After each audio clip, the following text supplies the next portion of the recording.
It was 1866, a year after the end of the American Civil War, that Shiloh National Cemetery was established, not only to house the Union soldiers lost on the battlefield of Shiloh itself, but all other within the Union from any operations along the Tennessee River.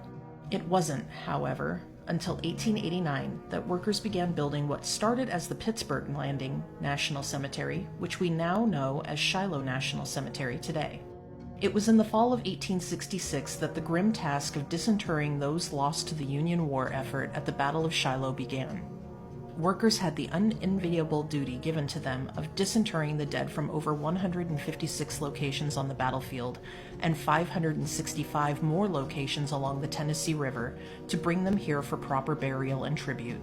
In 1876 and 1877, the likewise unenviable and grim task was undertaken to give those soldiers with wooden identifying markers proper headstones made from granite for their reinterment.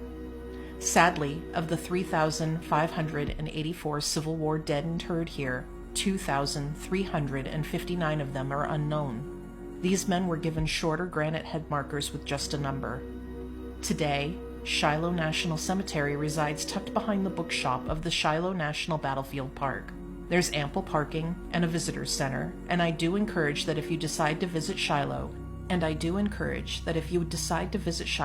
that you do the visitor's center, bookshop, and the battlefield tour first, as it will take most of the day, and the cemetery gates remain open longer than the visitor's center and the bookshop, and you should have time after the tour to explore its gently rolling green hills, poetic plaques, and beautiful brick pathways before dusk.